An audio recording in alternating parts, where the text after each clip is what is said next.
Hoje parece que a ciência tem resposta para quase tudo na vida. Tem remédio para quase tudo. Já descobriram a cura para quase tudo. Alguns já têm falado que o homem está próximo de descobrir alguma forma para deixar a humanidade vivendo mais tempo. Dizem que querem descobrir outro planeta para que o homem possa ser transportado para lá. Hoje já se fazem viagens para Marte, já se vende viagens para o planeta. O homem está tão avançado, se você for pensar em como eram os ensinamentos antigamente, como era a academia, como eram as faculdades, como era difícil o acesso à faculdade, e hoje como se popularizou o ensino. Já pensou como o homem criou métodos de defesa bélicos? Hoje o homem tem armas nucleares. O homem hoje pode definir o futuro de nações com apenas um botãozinho. Já pensou como é mais fácil a nossa vida hoje?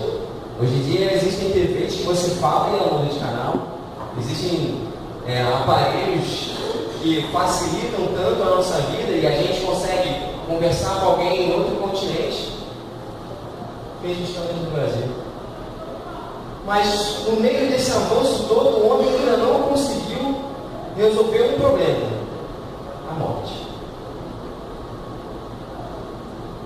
O homem não conseguiu se livrar dela. Inclusive, a única certeza que a gente pode carregar é que um dia tudo vai acabar aqui na Terra. Apesar da gente lutar dia após dia para juntar recursos, para comprar coisas, para ter prazeres, e aí a gente pode pensar também como o homem avançou nessa área de prazeres. Hoje em dia se vende programas. Hoje em dia se vendem drogas. Se avançaram na fabricação de drogas e de outras coisas que produzem prazeres.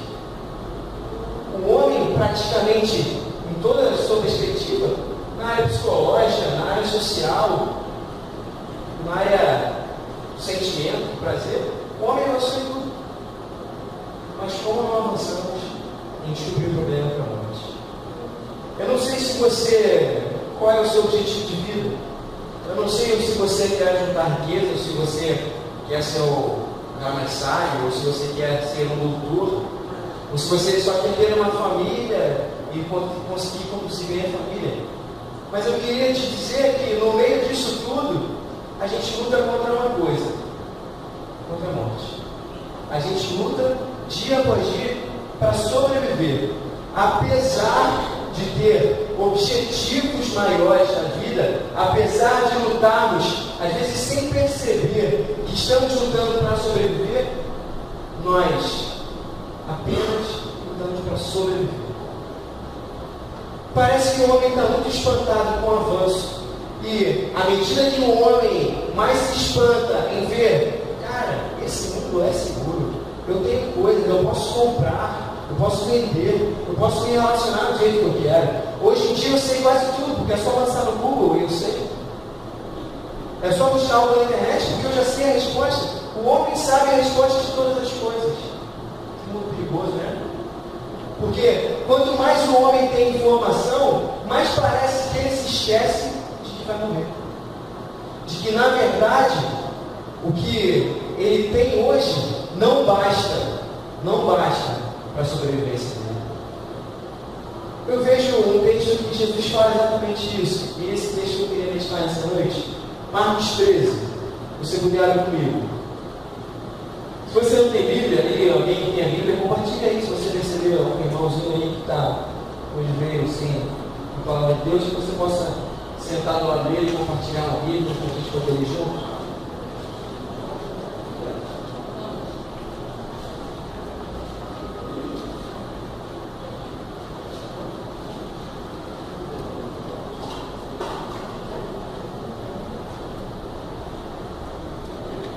Marcos 3, a partir do 1.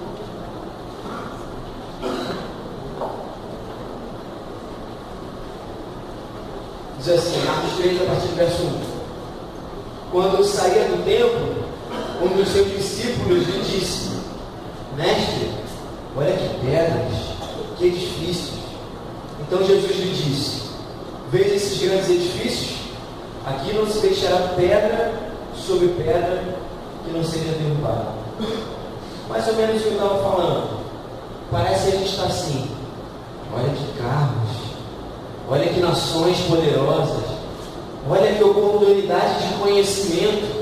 Hoje eu sou um doutor, hoje eu estudo, eu estou formado. Nossa, eu viajo para outros países, eu tenho coisas, eu tenho pertences. Nossa, olha que grandes coisas nós temos. Mas na verdade o que Jesus já falou o tempo todo é: olha só, não adianta juntar tesouros na terra, e tudo vai ficar aqui. O que adianta ganhar o mundo todo e perder a sua alma?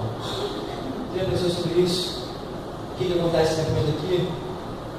Você sabe, por mais que você não conheça o Evangelho, por mais que você conheça muito bem o Evangelho, e aí eu queria que você, em poucos minutos agora, em poucos segundos agora, que você refletisse na sua vida.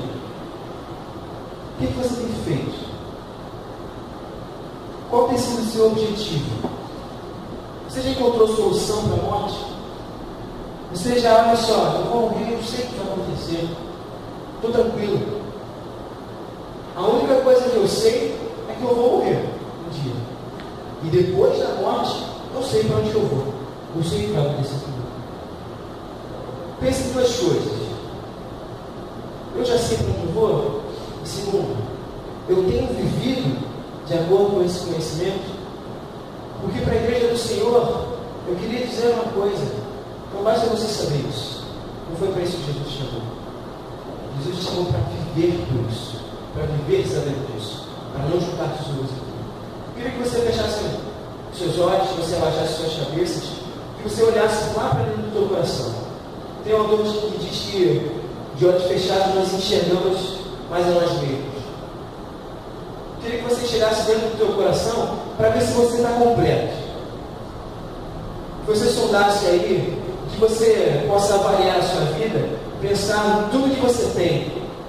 Mas se isso tudo te satisfaz, se você está satisfeito, se você está feliz, ou se você parece viver sempre angustiado porque as coisas são inseguras demais, eu queria que você pedisse para Deus falar ao teu coração nessa noite. Ó Deus, nós sabemos, Senhor, que um dia estaremos diante de Ti, Pai, que um dia a nossa jornada aqui na terra, a nossa caminhada aqui vai se findar. E é por isso que o Senhor hoje nos oferece sabedoria virtual, Pai, conhecimento Teu, Pai, para que a gente aprenda a viver de acordo com aquilo que o Senhor quer, Pai. Que os meus irmãos, os meus amigos nessa noite, Pai, possam te conhecer de verdade. Em nome de Jesus. Amém. Queria continuar o texto contigo, a partir do verso 3. Diz assim: quando Jesus estava sentado no Monte das Oliveiras, em frente do templo, Pedro, Tiago, João e André perguntaram-lhe em particular: dize-nos quando acontecerão essas coisas, que sinal haverá quando elas estiverem para se cumprir? Então Jesus começou a dizer-lhes: cuidado, ninguém vos engane. Muitos virão em meu nome dizendo: sou eu, e enganarão muitos. Quando, porém, ouvirdes falar em guerras e rumores de guerras, não vos perturbeis. É necessário que seja assim, é necessário que assim aconteça, mas ainda não é o fim. Pois nação se levantará contra nação e reino contra reino. Em vários lugares haverá terremotos e fome. Isso será o princípio das dores. Mas tende cuidado, pois por minha causa vos entregarão aos tribunais e às sinagogas e sereis espancados. Também sereis levados perante governadores e reis, para lhes servir de testemunho. Mas é necessário que primeiro o Evangelho seja pregado a todas as nações. Quando vos levarem para vos entregar ao tribunal, não vos preocupeis com o que haveis de dizer. Falai o que vos for dado falar naquela hora, porque não sois vós que falais, mas o Espírito Santo. O irmão entregará à morte seu irmão, e um pai seu filho. Filhos se levantarão contra pais e os matarão. Sereis odiados por todos por causa do meu nome, mas quem perseverar até o fim, esse será salvo. Conversa franca de Jesus. Primeiro, há uma preocupação de um discípulo ou de alguém que estava ao redor dele, falando: olha só, esses edifícios, eles estavam diante do templo e olhando para a ornamentação do templo, e eles olhando aqui e falando: olha só, essas construções bonitas, olha só como esse edifício é bonito, olha essas pedras, olha como elas foram colocadas aqui. Os discípulos estavam espantados com a beleza daquilo, e Jesus dá um choque de realidade para eles. Olha só, eu vou te dizer uma coisa para vocês, bonito, mas eu digo para vocês que isso aqui não vai ficar perto de uma pedra.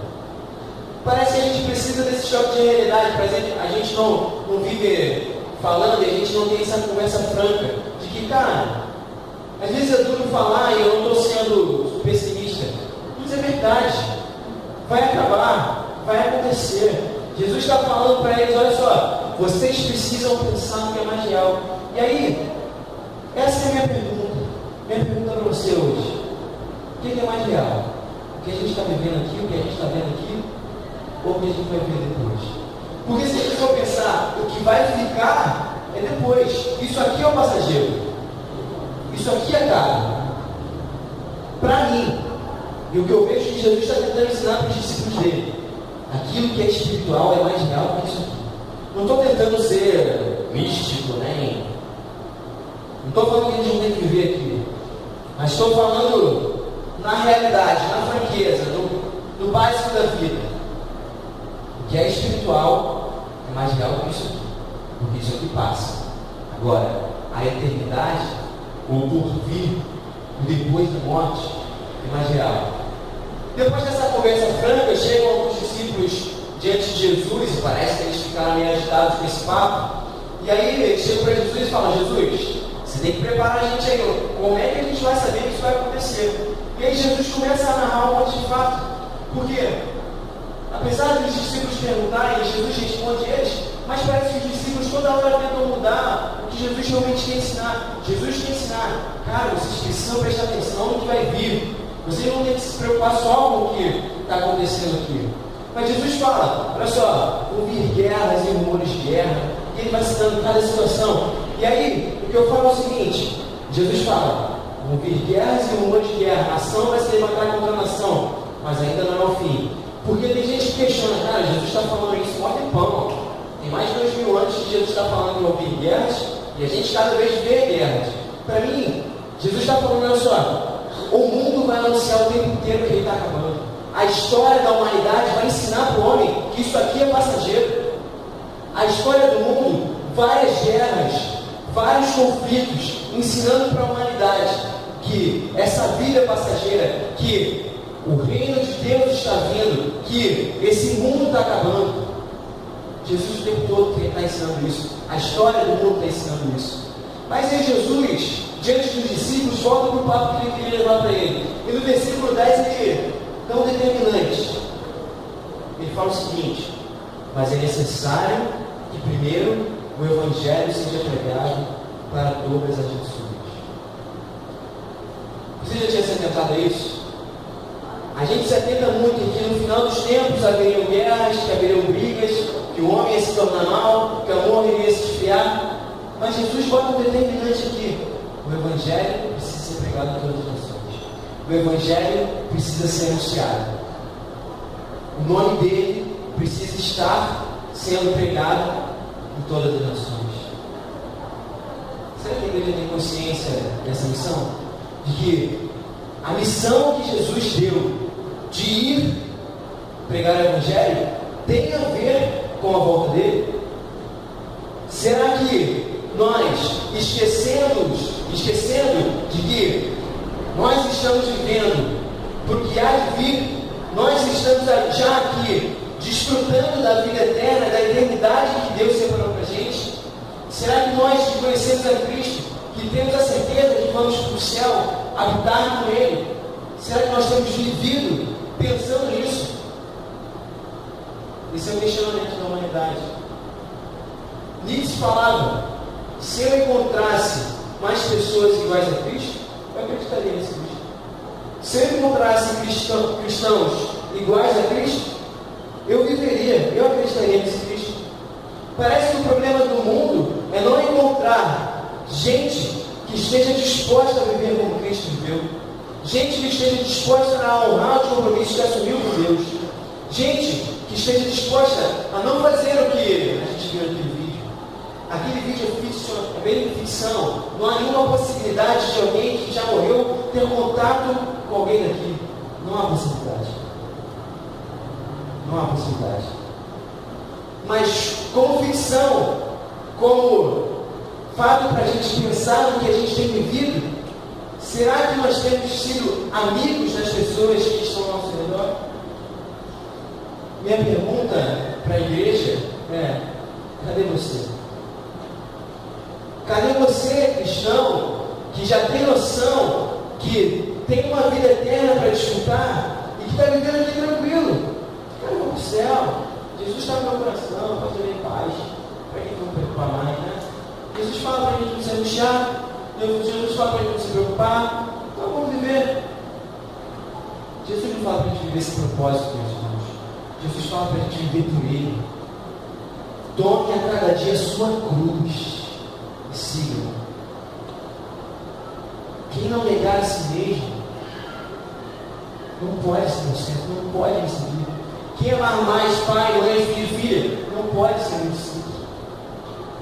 Esse é o chamado de Jesus para você.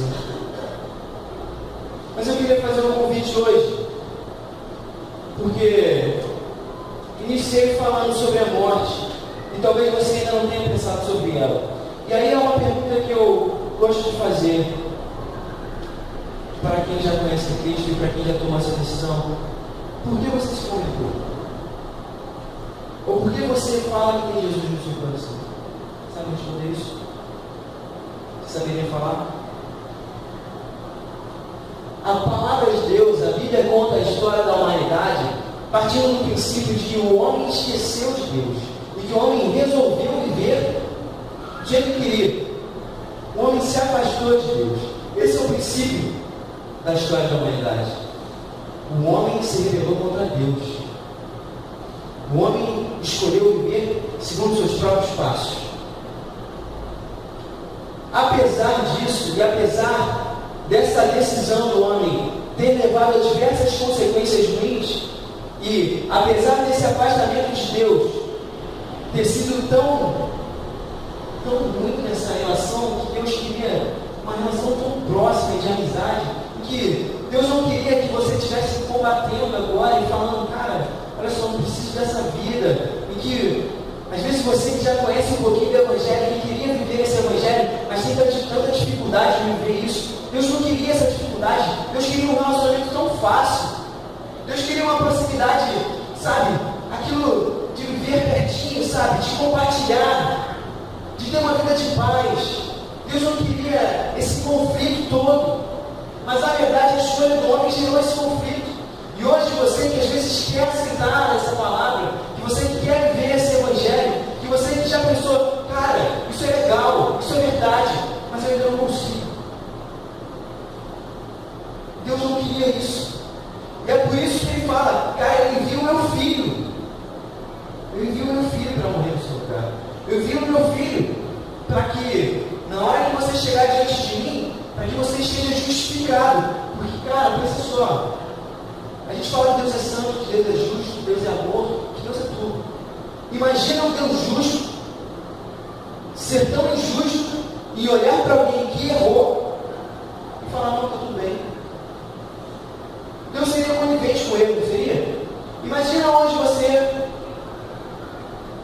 algum familiar seu sofreu uma injustiça, foi assassinado por alguém e o assassino está diante do juiz e fala: juiz, olha só, não queria fazer, acabei fazendo, desculpa, foi. O juiz fala: não, beleza, cara, vai em paz.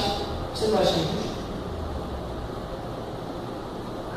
Se alguém fizer alguma coisa com o seu filho, se alguém fizer alguma coisa com a sua mãe, com o seu pai, você não vai achar injusto que o juiz o libere? Que o juiz simplesmente fala: olha só, beleza, cara, não faz mais não. Você não acharia injusto? Deus não foi injusto. E é por isso que Jesus foi na cruz. É por isso que o próprio Deus desceu dos céus e foi na cruz e veio aqui viver como homem para ser exemplo para a gente,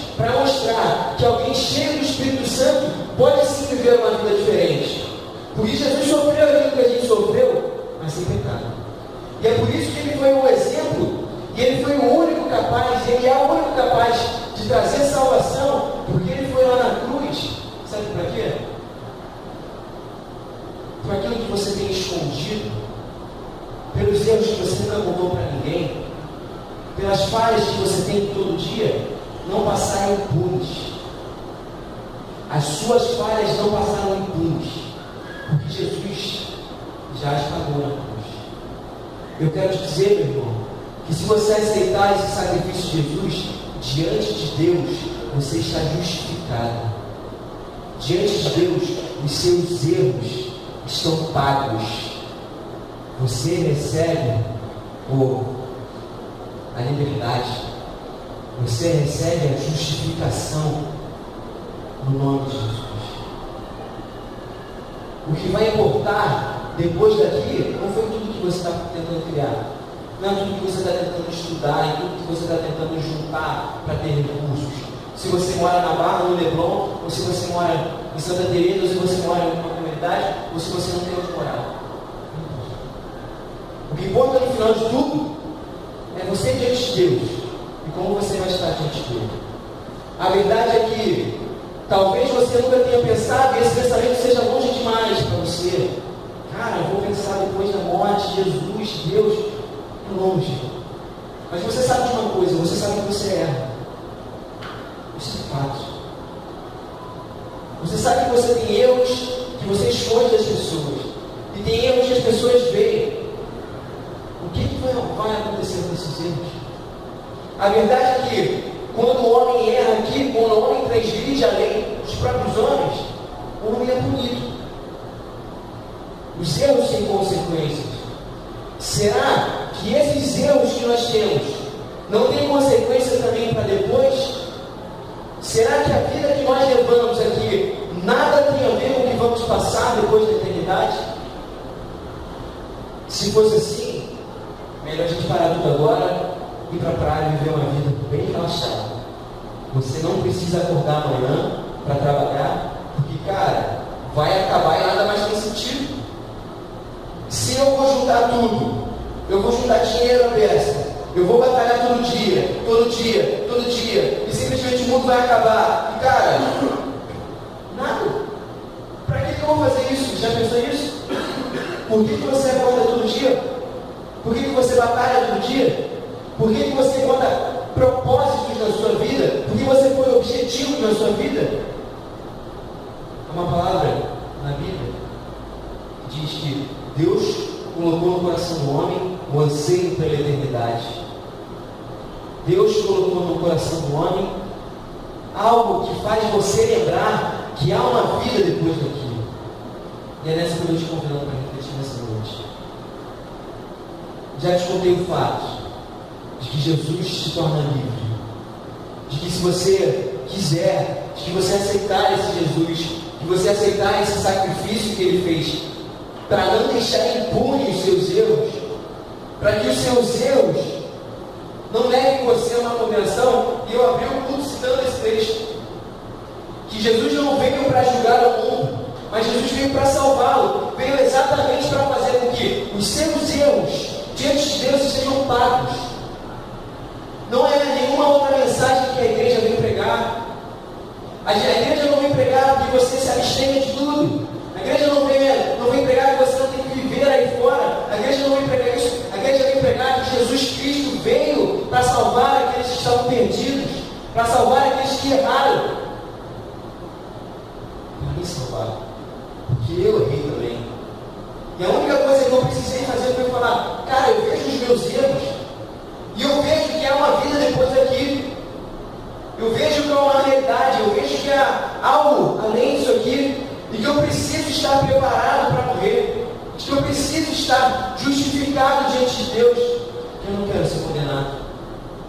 Que eu olho para Deus e eu vejo um amor tão grande, cara, que apesar de mim mesmo, que apesar dos meus erros recorrentes, apesar das minhas falhas e das minhas fraquezas, Ele me ama tanto, que envia o seu Filho para morrer no meu lugar. Ele me ama tanto, que Ele dá Ele mesmo, que sofre Ele mesmo, no meu lugar. Você morreria no lugar de alguém?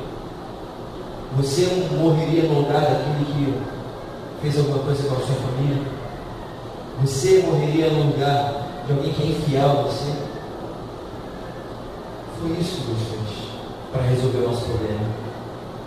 Deus não pensou duas vezes em resolver o nosso problema. A situação da gente de nós, não adianta você sair daqui com essa palavra e falar: vou viver minha vida, vou continuar juntando tudo, vou continuar desfrutando daquilo que eu já criei, porque a humanidade hoje está bem segura. A gente consegue protelar essa decisão. Eu queria dizer para você que há algum tempo houve sobre isso. Que a gente viu naquela história que um acidente, algo inesperado acontece. Jesus termina esse capítulo falando: cara, estejam preparados, porque eu vou ler para vocês aqui no versículo. Do 32 em diante diz assim: contudo, quanto ao dia e a hora, ninguém sabe, nem os anjos do céu, nem o Filho, mas somente o Pai. Tente cuidado, vigiai, porque não sabeis quando chegar o tempo. É como um homem que sai de viagem ao deixar sua casa. Ele dá autoridade aos seus servos, a cada um sua tarefa, e ordena também ao porteiro que vigie. Portanto, vigiai, pois não sabeis quando o Senhor da casa chegará, se à tarde, se à meia-noite, se ao cantar do galo, se pela manhã, para que, se chegar de repente, não vos ache dormindo. O que vos digo a todos: vigiai. Jesus conta uma história simples, que acontece às vezes com a gente. Às vezes a gente está relaxado no trabalho, o chefe foi sair para almoçar, está aquela relaxada, mas a gente fica ligado para ver quando é que o chefe chega, né, para a gente não encontrar a gente relaxado. Mesma coisa que ele está falando para a gente: estejam preparados, porque vocês não sabem. Minha pergunta para você é: você está preparado? Você está preparado para sair daqui? A vida proporciona surpresas para a gente. A gente não sabe quando Jesus vai voltar, a gente não sabe o tempo da nossa vida, e a única coisa que importa é se você está preparado. Eu posso dizer, meus irmãos, que eu estou preparado. Não por mim, porque eu sou falho para Deus. Eu continuo falhando, eu continuo sendo fraco. E o meu lema é mais ou menos de Paulo: Jesus veio para salvar os pecadores, do qual eu sou o principal. A única coisa que a igreja faz não é falar que a igreja está acima de todos. Pelo contrário, para mim o maior ideal da questão é: cara, nós não somos nada. Nós não somos nada. Nós somos melhores do que ninguém. Diante de Deus, não há ninguém maior do que ninguém. Mas Ele quer, hoje, que você esteja preparado. Lia, vem aqui à frente, por favor. Eu queria que você se colocasse de pé comigo. Pode se levantar comigo. É hora de pensar no que vai acontecer. É hora de pensar no porvir. É hora de pensar numa realidade que a gente tenta fugir, mas que é verdade, que a gente não vai conseguir fugir. Nós vamos nos encontrar com Deus. Nós vamos nos encontrar com Deus. Você já refletiu nisso? Como é que está a tua vida diante de Deus? Será que você já aceitou esse sacrifício de Jesus na tua vida? Será que você, diante de Deus, já consegue olhar e ver, cara, Jesus sofrendo naquela cruz e Ele assumindo no seu lugar aquelas dores, aquela condenação, que você fala, cara, é isso. Jesus sofreu no meu lugar, é isso. Eu estou livre. Eu estou livre diante de Deus, eu estou livre diante da vida. Jesus sofreu no meu lugar, Ele pagou o preço. Eu quero desfrutar dessa vida, eu quero aceitar esse sacrifício. Se você já refletiu sobre isso na sua vida, eu queria te convidar para fazer uma oração comigo. Você de olhos fechados, você refletindo nessa noite, você chega à conclusão que precisa, sim, estar justificado diante de Deus. Você que não quer ser condenado pelos seus próprios erros. E eu quero te dizer que você não precisa se sentir condenado pelos seus erros, porque Jesus veio para salvar o mundo e não para julgá-lo. Jesus quer levar salvação para a tua casa, para a tua vida nessa noite. Repete essa oração comigo. Senhor Jesus, quando eu olho para a vida, vejo que ela não tem sentido. Eu tenho juntado coisas, Pai. Eu tenho juntado conhecimento, Pai. Eu tenho juntado bens materiais. Mas eu vejo que tudo isso vai ficar aqui, Pai. E eu vou chegar diante de Ti, Senhor. E eu vou precisar me apresentar diante de Ti. É por isso que hoje eu entrego a minha vida a Jesus. Eu aceito o sacrifício de Jesus na cruz como aquele que me livra dos meus erros, Pai. Como aquele que me torna justificado diante de Ti, Pai. Como aquele que restaura o meu coração diante do Senhor. Eu entrego a minha vida a Ti, Pai. E eu não sei muito bem o que vai acontecer depois daqui. Mas eu sei, Pai, que o Senhor me salvou. Eu sei que hoje eu posso estar em paz, Pai, porque diante do Senhor eu estou livre.